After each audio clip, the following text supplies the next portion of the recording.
Olá, irmãos, sejam bem-vindos à finalização do nosso estudo em Tiago. Então, essa série de estudos, práticas da perseverança, uma fé viva, nós temos ao longo de praticamente todo esse enredo aí de pandemia, distanciamento, temos estudado essa epístola de Tiago e estamos concluindo. Nós estamos chegando na aula de número 29. Salvo algum engano aí, algum número perdido, aula de número 29 em Tiago. E agora, versículos 17, 18 e 20 nós vamos estudar. Até aqui Deus tem nos abençoado, nos ajudado. Espero que nesses últimos versículos estudados, esses últimos 4 versículos a estudarmos, também sejam de grande proveito para todos nós, pela graça de Deus. Nós vamos rever um pouco daquilo que nós já falamos dentro desse capítulo.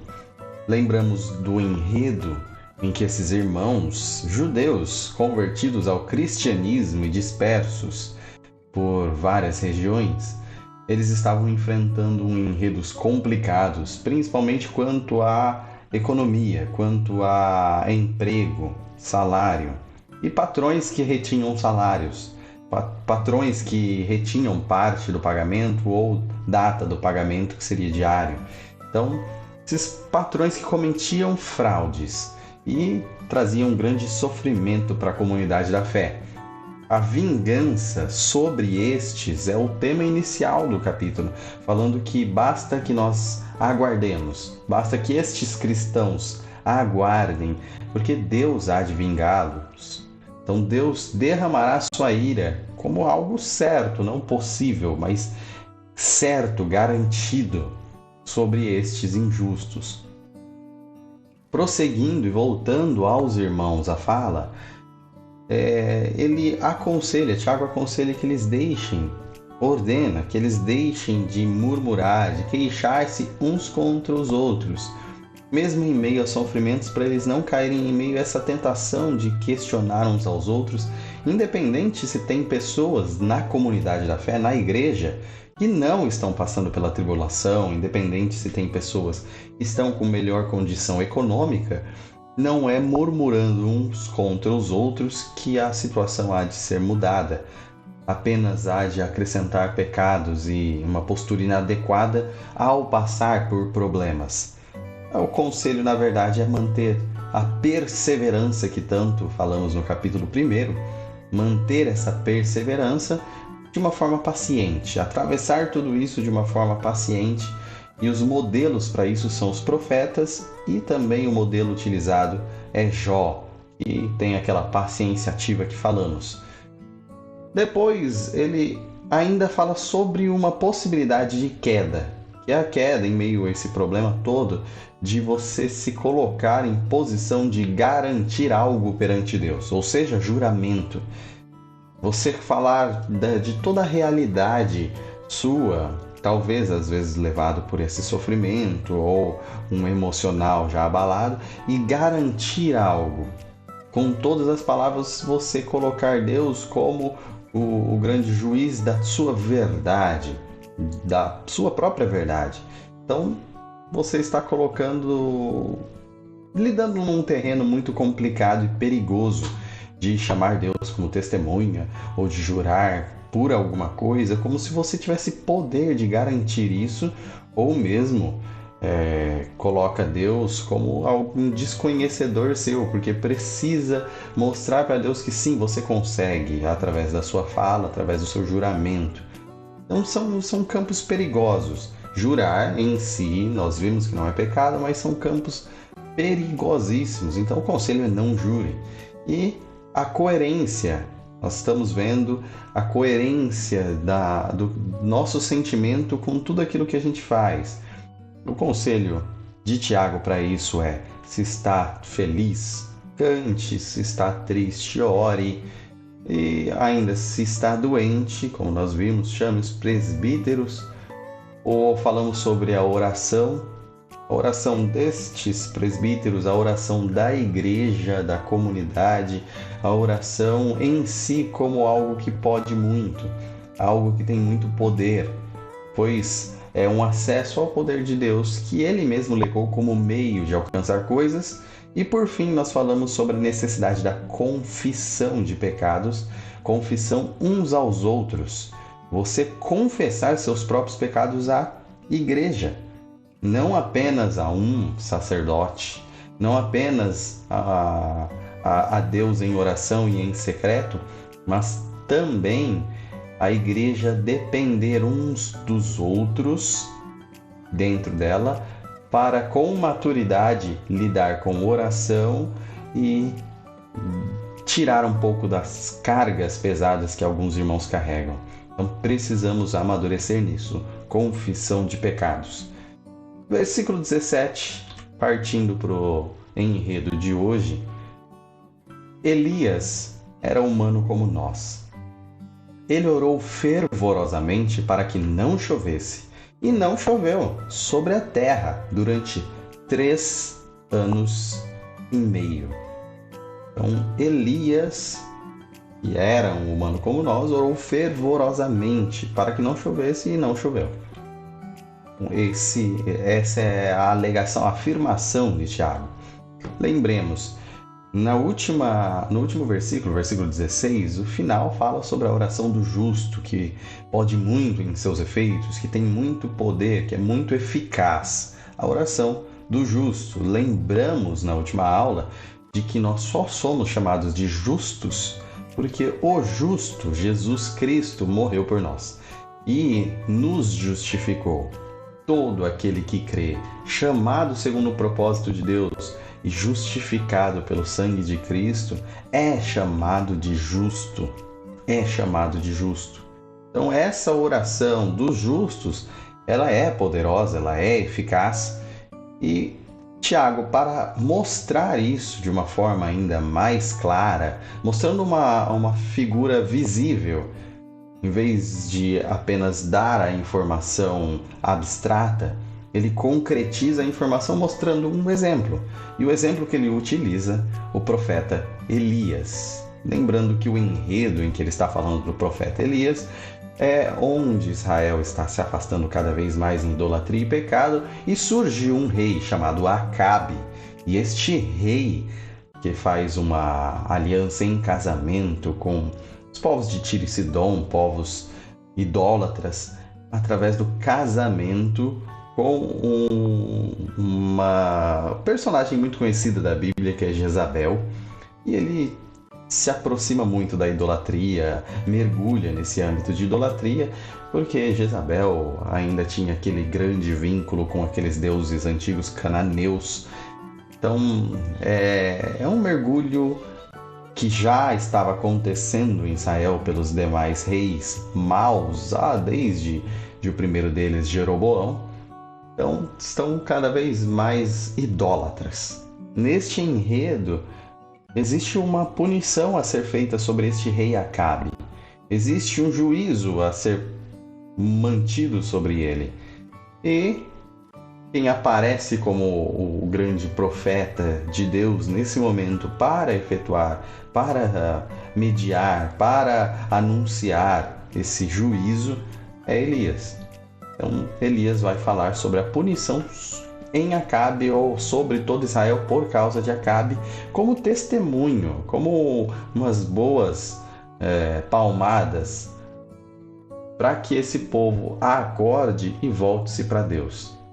Então a profecia de que não choveria sobre a terra, obviamente profecia de que complicaria aí a colheita e haveria fome. Então vamos fazer a leitura destes versículos selecionados para entendermos o enredo aqui, o que está sendo descrito como essa oração de Elias. Ele provocou a ira do Senhor, o Deus de Israel, mais do que todos os reis de Israel antes dele. Isso é 1 Reis 16, 33, parte B. Está falando de Acabe. Acabe provocou a ira do Senhor. Então, por este motivo, demanda-se a ira, demanda-se a punição. Depois, próximo versículo. Ora, Elias, o tesbita da Tisbe de Gileade, disse a Acabe: Juro pelo nome do Senhor, o Deus de Israel, a quem sirvo, que não cairá orvalho nem chuva nos anos seguintes, exceto mediante a minha palavra. Esse é em 1 Reis 17, 1. Depois disso, e tem um período agora de seca, e esse intervalo onde tem aquele episódio da viúva de Sarepta, capítulo 18 prossegue assim: Depois de um longo tempo, no 3º ano da seca, a palavra do Senhor veio a Elias: Vá apresentar-se a Acabe, pois enviarei chuvas sobre a terra. E fica no 1 Reis 18, versículo 1. E ainda no 18, versículo 42, parte B, diz: Mas Elias subiu até o alto do Carmelo, dobrou-se até o chão e pôs o rosto entre os joelhos. Neste enredo, o primeiro deles, quando estava descrevendo ainda Acabe, mostra da ira do Senhor que ele provocava. Logo depois, mudando de capítulo, já aparece a figura de Elias, o profeta Elias, tesbita, que vai até Acabe e anuncia que não cairá uma gota de chuva ou orvalho na terra enquanto ele não disser, para mostrar, para evidenciar a punição de Deus sobre esse pecado, sobre essa postura de Acabe, chamando o povo e Acabe ao arrependimento. Depois de passado aqueles episódios com a viúva de Sarepta e retornando anos depois, a palavra do Senhor a Elias é de ir e apresentar-se a Acabe porque voltaria a chover. Neste capítulo 18, que essa apresentação de Elias a Acabe, tem aquele episódio no monte onde os profetas de Baal tentam clamar para que haja o fogo do céu para consumir o holocausto. E Elias até zomba deles e depois ora a Deus e cai fogo do céu e consome o altar inteiro que ele tinha colocado, inclusive jogado água em cima. E ele mostra que aqueles profetas de Baal são farsantes e estão adorando a deuses inexistentes, falsos deuses, e mata aqueles profetas de Baal ao fio da espada. Neste enredo, ele vai no monte e tem esse episódio de mandar o servo, enquanto ele se curva, se dobra até o chão e põe o rosto entre os joelhos, manda o servo ver e 7 vezes verificar os céus, até que ele fala: vejo uma pequena nuvem do tamanho da mão de um homem. E ele já fala: então, agora sim, vai chover novamente sobre a terra. Então, neste enredo todo, uma coisa que nos chama a atenção é que Tiago disse: Elias orou e parou de chover. Elias orou novamente e voltou a chover. No versículo que nós lemos, ele já tem a informação de que ele orou e parou de chover. Mas, no relato do primeiro livro dos Reis, não tem essa informação de que ele orou. Não tem essa informação de que ele orou. Nós sabemos que ele profetizou, já em 1 Reis 17:1, que ele profetizou que não choveria mais, e depois, 1 Reis 18, aí no 42 que nós lemos, depois de ser anunciado já por Deus de que voltaria a chover, apenas mostra a postura dele de dobrar-se ao chão e colocar o rosto entre os joelhos. Não cita a palavra oração em nenhum dos dois casos. Então quer dizer que ele não orou? De forma alguma, não quer dizer que não orou. E nós temos, na verdade, a garantia de que ele fez a oração na inspiração de Deus nessa epístola escrita por Tiago. Então nós sabemos que Elias orou, não está descrito no primeiro livro dos Reis, mas a gente conhece em Elias não só em si essas orações citadas por Tiago, mas uma vida de oração, e no capítulo 18 até a oração para descer fogo do céu.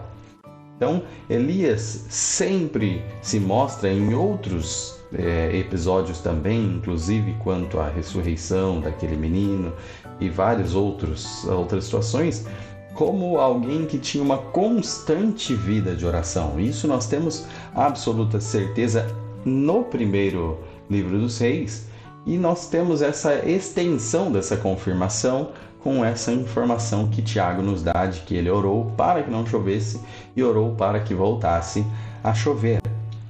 Então, esse homem de oração, Elias, mostra os seus pedidos sendo atendidos de uma forma espetacular. Não são pedidos corriqueiros, mas pedidos que mostram o tamanho poder de Deus sobre muitas coisas. E esse poder demonstrado precisa ficar claro, não vem de Elias, não está em Elias. Elias não é o dono de todo esse poder, desses milagres que acontecem mediante as suas orações. O versículo deixa claro isso, dizendo: Elias é um humano como nós. Como nós. Então nós precisamos entender, então existem super oradores, existem pessoas acima, em qualidade, em dignidade, que estes têm o poder da oração, e se eu for lá e orar por mim, a coisa acontece? Não, são humanos como nós. O único que podemos falar é homem como nós, mas é Deus, como o próprio Javé. É Cristo. Agora, todos nós, homens, mulheres, falhos, filhos de Adão, nós apenas temos a graça de Deus e Ele nos ouve através de Cristo, através daquela grande religação que houve nossa com Deus, através de Deus se compadecer de nós e reatar essa comunhão através de Jesus, o nosso Salvador. Então você não precisa ir em determinada igreja ou determinada pessoa que se auto-intitula apóstolo, auto-intitula algo muito além do que ele realmente e como um grande sacerdote ou um grande intermediador, ele faz orações mais abençoadoras. Não, irmãos. O que nós precisamos entender é que mesmo pessoas sujeitas às mesmas falhas, às mesmas paixões, aos mesmos sentimentos, uma pessoa como nós pode ser ricamente atendida por Deus pela oração, por meio de Cristo, através da fé. Então, o que precisamos, e que o livro de Tiago já tratou, essa epístola de Tiago já tratou, é que a fé, nós precisamos dela, é a fé que nós precisamos. E mediante a oração podemos ter acesso ao poder divino. Só que um detalhe muito interessante aqui, nesse caso de Elias, é que a profecia havia sido dada. A profecia, por exemplo, como levanta-te e vá falar com Acabe porque vai chover. E mesmo assim a postura de Elias, é de orar para chover. Mas se está garantido, se foi garantido por Deus que iria chover, para que ficar orando para chover? Está garantido, vai chover de qualquer jeito. Então essa é a postura rebelde, essa é a postura pecaminosa das pessoas, que dizem, se Deus já determinou, então não precisa fazer nada. Se Deus determinou, Ele é um grande déspota que manda nas coisas. Na verdade, deveria esperar eu orar para determinar, porque eu posso determinar. São pessoas vinculadas a um egoísmo, a um humanismo ou antropocentrismo. Sempre quer colocar-se como centro das coisas e a grande engrenagem do universo, que move todas as coisas. Então são pessoas que não entendem que Deus define sim os fins e define também os meios. E o meio que Deus definiu para atender poderosamente várias coisas é a oração. O meio que Deus definiu para a salvação é a pregação, ouvir e responder com fé. Então não quer dizer que, por mais que Deus já conheça e determine as coisas antes delas acontecerem, Não deve haver o meio e devemos nos rebelar porque as coisas já estão certas e devemos apenas ficar deitados no nosso sofá ou cama aguardando que tudo aconteça. Não podemos. Se nós cremos em Deus, se nós amamos a Deus, nós não faremos isso. Nós seremos o meio. Nós seremos os oradores, os pregadores, os missionários, o grande coral de louvor a Deus. Nós seremos. Então seja esse meio, esse instrumento de Deus com todo o amor, porque não existe prazer maior do que ter o dom de Deus, a graça derramada de Deus de ser participante da sua obra. E lembremos disso. Essa determinação não exclui o pedir. Se está determinado, não quer dizer então que nós não devemos pedir. Se Deus disse Jesus voltará, não quer dizer que nós não devemos todos os dias orar para que Jesus Cristo volte. Se Deus definiu que o pecador será punido se ele não crer, não precisamos desconfiar se devemos orar ou não. Sim, devemos. Devemos sempre orar de acordo com a vontade de Deus. A oração mais segura é aquela sobre a vontade revelada de Deus. Se a vontade que Deus nos revelou é que o justo irá para o céu, ore para que o justo seja salvo, que ele caminhe aos céus. Se Deus revelou que vai consolar o seu povo, ore para que Deus console o seu povo. Ore conforme a vontade de Deus, ore conforme a Bíblia revela. Ore conforme Deus definiu as coisas.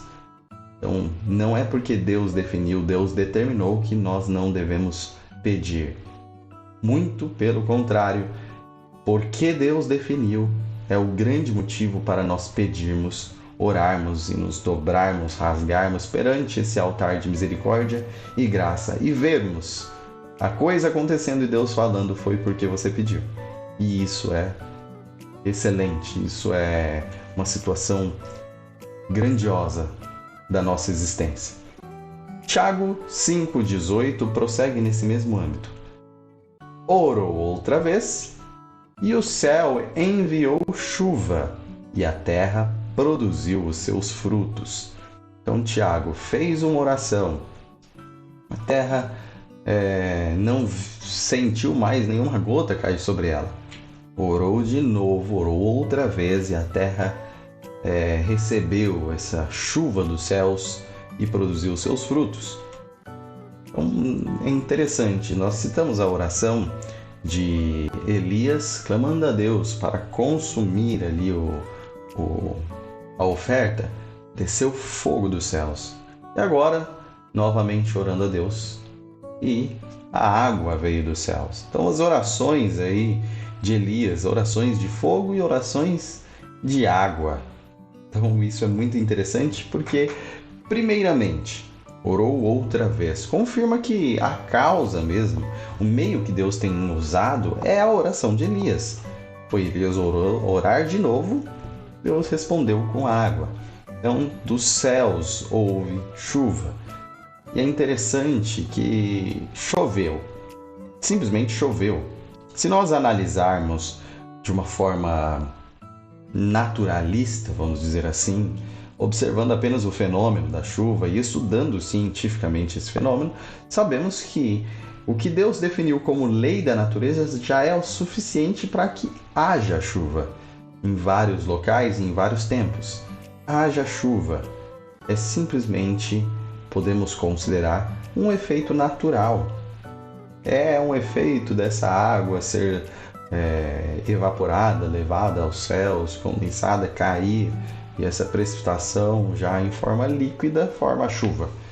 E isso é cíclico na natureza. Pelas leis que Deus definiu desde o princípio, já acontece isso naturalmente. Mas isso não exclui que Deus está controlando. Isso não exclui o que é natural. O que acontece naturalmente não exclui Deus do processo. Deus opera também o natural, não apenas o sobrenatural. Você entende isso? Deus também rege o natural, não apenas o sobrenatural. E acima disso, Ele não apenas rege como Ele definiu o natural. Ele organizou o natural, ele criou céus e terra e definiu como funcionariam. Todas as leis da natureza saíram da sua brilhante sabedoria e demonstram a riqueza do seu conhecimento. Neste caso específico do nosso texto, além de ser uma chuva, além de ser algo natural, também existe um milagre ali. E é o milagre de ser atendida a oração. É o milagre de a chuva ter cessado mediante oração e ter voltado mediante oração. Este é o aspecto milagroso.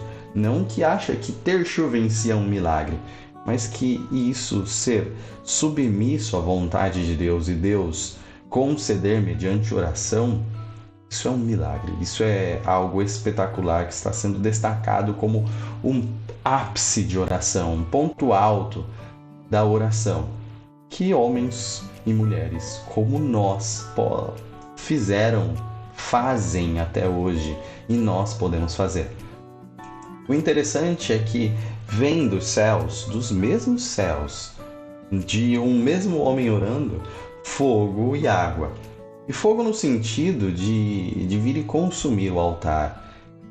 Então, para o próprio sacrifício que foi feito a Deus.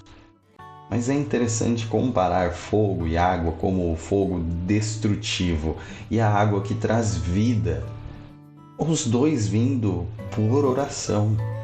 E na Bíblia nós podemos ver que destruição e vida e bênção também vem de oração. Não é só vida quanto morte também. É algo de se pensar. Mediante oração também Deus traz punição e castigo por pedidos. Por exemplo, um grande exemplo disso, não só os constantes pedidos de vingança e castigo durante a Bíblia, mas especialmente nos Salmos. Salmo 69 é uma amostra disso. Selecionei versículos 24, 27 e 28 que dizem: despeja sobre eles a tua ira, que o teu furor ardente os alcance. Acrescenta-lhes pecado sobre pecado. Não os deixe alcançar a tua justiça. Sejam eles tirados do livro da vida e não sejam incluídos no rol dos justos. Muita gente olha e fala pesado. Algo que você não abriria um devocional lendo, talvez, por medo. Não, isso aqui é muito estranho. Ou pessoas que não desejam estudar a Bíblia, só falar, isso aí é Antigo Testamento. Salmo 23 eu leio, mas esse de 69 é Antigo Testamento, já passou, já não vale mais, isso aqui é antigo. Resolve de uma forma muito irresponsável, não resolve, na verdade. Aproveita o que quer e vira um grande selecionador do que quero e que não quero da Bíblia. Esse é o perigo. Mas para quem se coloca, se prostra perante Deus e se prostra perante a sua palavra, entende que essa também é uma postura dos santos. Essa também é uma oração dos santos de Deus. Do justo também chega ao ponto de afligir a tua alma e clamar a Deus por vingança e justiça sobre os seus inimigos. Vamos fazer um estudo sobre o Salmo 69 agora. Não, apenas lembrando que também há de vir fogo dos céus e vingança sobre o ímpio mediante a oração do justo. Mas, obviamente, bênção e vida também vem mediante oração. Também são colhidas ricas bênçãos mediante o pedir a Deus. Também o solo volta a receber água e a brotar os frutos. Também há vida, também há abundância mediante a oração. Mesmo que seja o solo e o difícil solo seco de corações que estão longe de Deus, sim, a oração pode trazer a rica chuva de vida do Espírito Santo sobre esses solos e eles brotarem. E você ainda ver frutos saindo disso. Clame a Deus, é Ele que pode. É Ele que tem o poder. Clame a Deus para que haja rica chuva em solos que estão tão áridos, tão secos. Clame a Deus, pois Ele pode enviar. Então, uma frase para nós finalizarmos esse conceito, mesmo através da oração, Deus, abre e fecha os céus, controla o mundo e coordena o universo, mas também ouve o aflito. Então, mesmo através da oração, abre e fecha os céus, controla o mundo e coordena o universo, mas também ouve o aflito. Deus faz grandiosas e gigantescas coisas que nós não podemos compreender em tamanho, mediante oração. Mas também cuida de você, mediante oração. Naquele momento mais difícil, Ele também te ouve. Não está apenas mantendo todos os planetas em suas devidas órbitas e a vida em toda a Terra, mas está também cuidando de você, cuidando daquela dor, cuidando daquele sofrimento específico, olhando para você. Deus sabe e cuida do aflito. Deus estava acima da situação e especificamente daquela situação em que aqueles cristãos, judeus convertidos, estavam sofrendo com seus patrões. Deus estava também acima daquela situação. E o que isso nos mostra é que a estes basta orar. Basta orar. Vocês estão colhendo e não estão recebendo, estão trabalhando nas colheitas e não estão recebendo a sua diária, entenda, até se você orar, Deus pode cessar os céus de oferecer chuva e seu patrão falir até. Olha a responsabilidade e o poder. Mas Deus também pode trazer ricas chuvas e ser abundante. Pode. Então, quem está acima? O seu patrão ou Deus? Quem está no controle da situação? O homem que tem o salário ou o homem que tem o universo? Entenda, você é cuidado por aquele mais poderoso. E ele te diz: confie em mim, ore a mim, derrame a sua alma e sobre mim e me louve. Nisso está o prazer e o sentido, não no seu salário, não em não sofrer. Versículos 19 e 20, finalizando a leitura. Meus irmãos, se algum de vocês se desviar da verdade e alguém o trouxer de volta, lembrem-se disso. Quem converte um pecador do erro do seu caminho, salvará a vida dessa pessoa e fará que muitíssimos pecados sejam perdoados. Então, estes últimos versículos, eles alegam e voltam a trazer meus irmãos, pela última vez, meus irmãos, Tiago nos chamando de irmãos ao nos orientar, se colocando em equivalência, em igualdade e no seu amor fraternal, pela última vez, aqui nessa epístola, mas não última, pois o veremos nos céus. Se algum de vocês se desviar da verdade, então ele primeiro fala de alguém que está se desviando da verdade e depois mostra o que isso é com o pecador que está no erro do seu caminho. Eu coloquei da mesma cor aí para ficar mais fácil. Há uma intervenção neste homem que está desviado da verdade, que é um pecador que está cometendo algum erro no seu caminho. Esse que saiu da verdade e é o pecador, tem alguém que o traz de volta. Tem alguém que converte. Quem converte um pecador? Ou seja, está falando de uma pessoa que traz esse pecador, traz esse desviado de volta e converte. Qual que é o grande resultado? Quem faz isso salva uma vida, salva uma pessoa, salva uma alma e cobre uma multidão de pecados, Faz com que muitíssimos pecados sejam perdoados.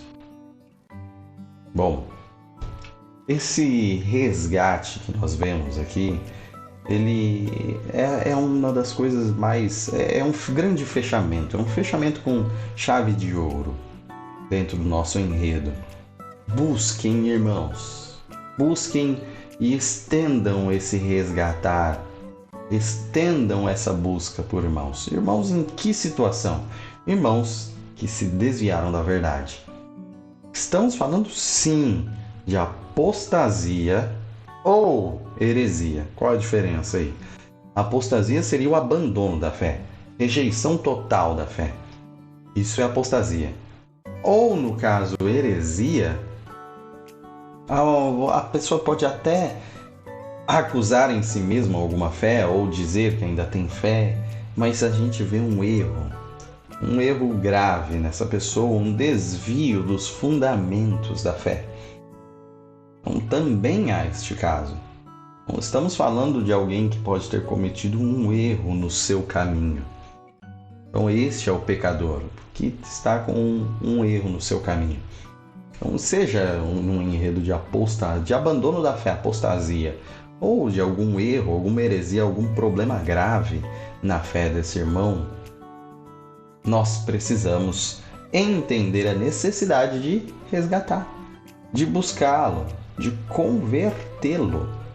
E aí muitos, obviamente, se nós falarmos de um âmbito teológico, quem converte é Deus, quem transforma é Deus, quem salva é Deus.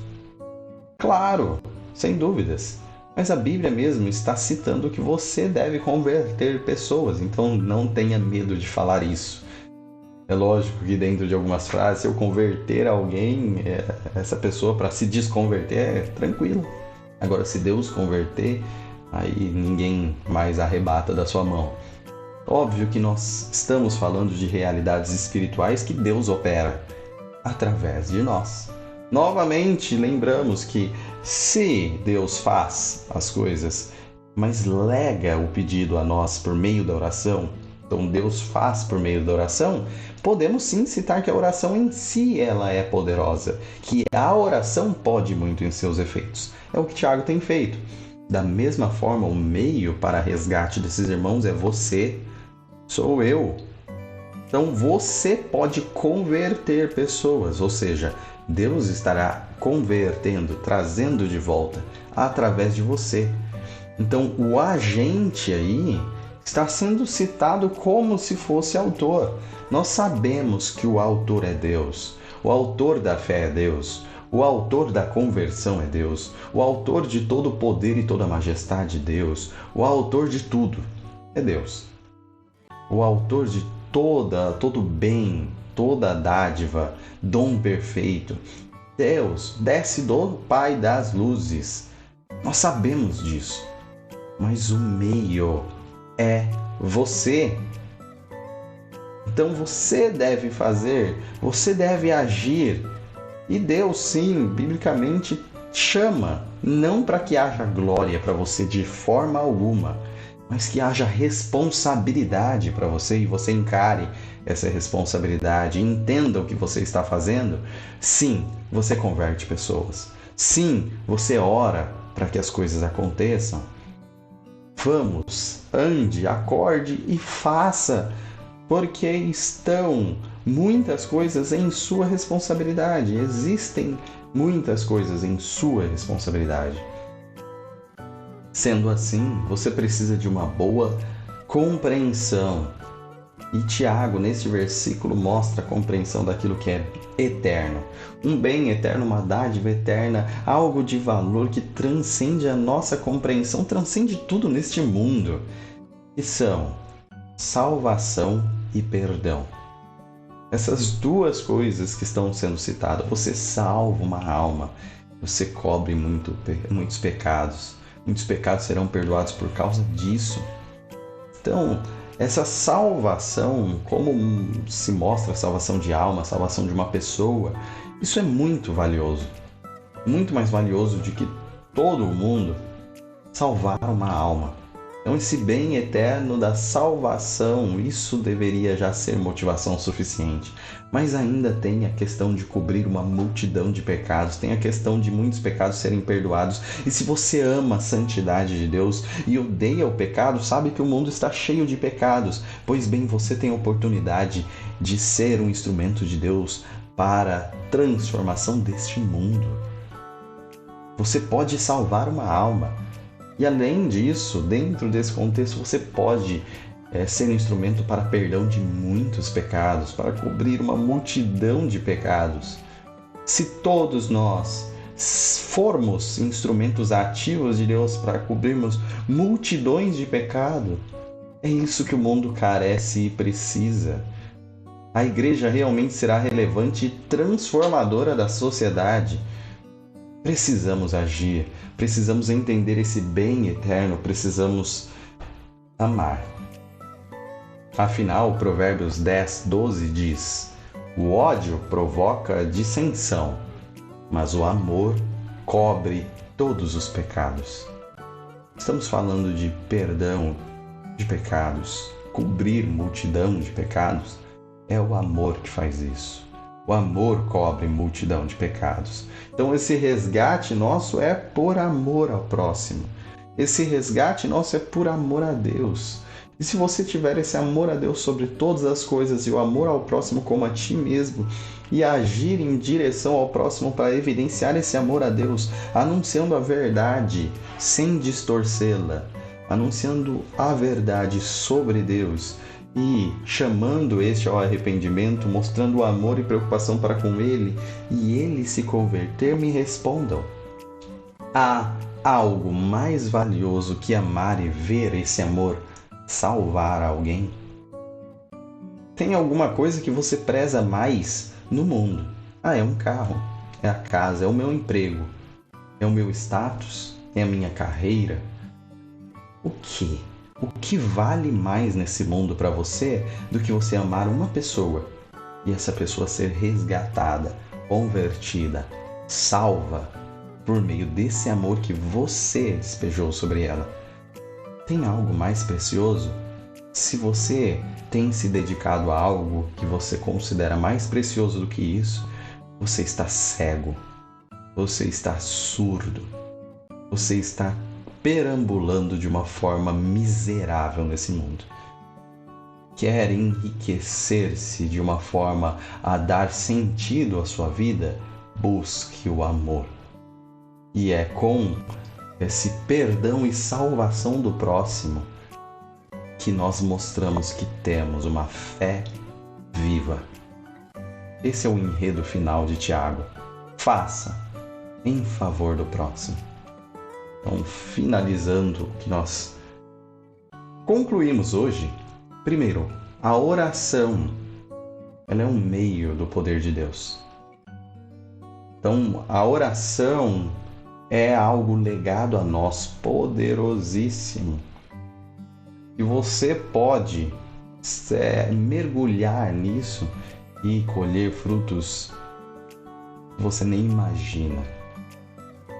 E também a conversão de desviados é a evidência de um amor eterno que habita em você. Buscar e resgatar pessoas desviadas, buscar e resgatar pessoas em seus erros, buscar e resgatar pessoas em suas apostasias, é a evidência do amor eterno que habita em você. Finalizamos então, pela graça de Deus, pela concessão de Deus, esses estudos em Tiago. Apenas para não passar em branco, lembremos que o capítulo 1 falou sobre tantos sofredores que passam por turbulências e tribulações, né? Então, oprimidos, e são chamados a alegre perseverança, compreendendo que Deus é o dono de todo o bem. No capítulo 2, nós falamos sobre uma fé viva e sem acepções de pessoas, julgamento por aparências. mas um desdobrar-se a fazer conforme falamos. Capítulo 3. Cuidado com a fala, perigos da língua e o bom proceder necessário. O bom proceder. No capítulo 4, curvar-se e pedir ao invés de egoísmos e contendas, que existem até em meio à igreja. Nós citamos, por exemplo, como lutas por protagonismos e cargos, mas curvar e pedir-se, ao invés de egoísmos e contendas. E no capítulo 5, aguardar a ira de Deus aos maus, com paciência e perseverança, entendendo aí que existem meios de Deus para que essa paciência e perseverança se tornem ricas no nosso aguardo, na nossa esperança. Riquíssima, seja o cântico para expressar nossa alegria, seja a oração para jorrar em Deus as nossas tristezas, seja qualquer um desses meios que nós citamos, Deus nos lega para que, em perseverança, nós continuemos lutando, pacientemente aguardando e mantendo a nossa fé viva através das nossas obras. Que Deus nos abençoe, que Deus nos guarde e que alguns destes versículos, capítulos, estudos realmente traga transformação, não apenas na teoria, mas na prática, em você. Confira em algum desses capítulos o que mudou. O que mudou. Deus abençoe e até a nossa próxima série de estudos, quem sabe. Fica com Deus. Até a próxima.